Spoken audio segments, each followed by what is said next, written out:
High বন্ধুরা, আজকে তোমাদের খুব একটা দুঃখের সঙ্গে একটা সংবাদ জানাতে হচ্ছে। আগে তোমরা এই দুটো ছবি দেখো।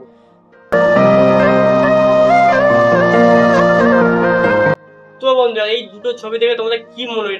এটা তো গাড়ি অ্যাক্সিডেন্ট, কিন্তু এদিকে 10 জন তীর্থযাত্রী মানে যারা তীর্থ ভ্রমণ করতে গিয়েছিল, পাকিস্তানে গিয়ে হামলা করেছে, জঙ্গিরা হামলা করেছে। এই বাসটাকে গুলি করে বাসটাকে খাদে ফেলে দেওয়া হয়েছে, কারণ বাসের চাকাকে গুলি করা হয়েছিল, তারপর সেটাকে খাদে ফেলে দেওয়া হয়েছে।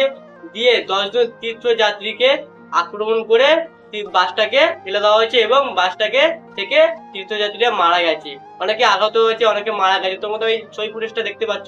তো বন্ধুরা, আমাদের আইপিএল খেলার সাথে আইপিএল যখন ইন্ডিয়া পাকিস্তানের খেলা হচ্ছে তখন আমরা দেখছি, আর এদিকে কিন্তু আমাদের জঙ্গিরা হামলা করেছে আমাদের, উল্টে আমাদের ইন্ডিয়াকে কোনো 10 জন তীর্থযাত্রীকে। তো বন্ধুরা, আমাদের যেরকম সতর্ক থাকা, খেলাধুলো সবকিছু পছন্দ দরকার, তখন আমাদেরকে সতর্ক থাকা উচিত, কারণ আমাদেরকে যখন তখন তীর্থযাত্রীরা ভ্রমণ করতে গিয়েছিল তাদেরকে আক্রমণ করছি। তো বন্ধুরা, ভিডিওটি খুব ভালো লেগে থাকে এবং এই ফুটেজটা তোমাকে না দেখে থাকো, তো অবশ্যই ভিডিওতে লাইক করে দিন। আর এরকম ভিডিও দেখার জন্য অবশ্যই চ্যানেলটি সাবস্ক্রাইব করে দিন, আর ভিডিওটা অবশ্যই শেয়ার করুন, খুব খুব বেশি করে শেয়ার করুন, কারণ সবাইকে জানা উচিত যারা তীর্থ ভ্রমণ করতে গিয়ে তাদের মৃত্যু হয়েছে, জঙ্গিরা বাসটাকে খাদে ফেলে দিয়েছে। তো বন্ধুরা, আজকের মধ্যে টাটা, পরবর্তী ভিডিও দেখা হচ্ছে। জয় হিন্দ, বন্দে মাতরম।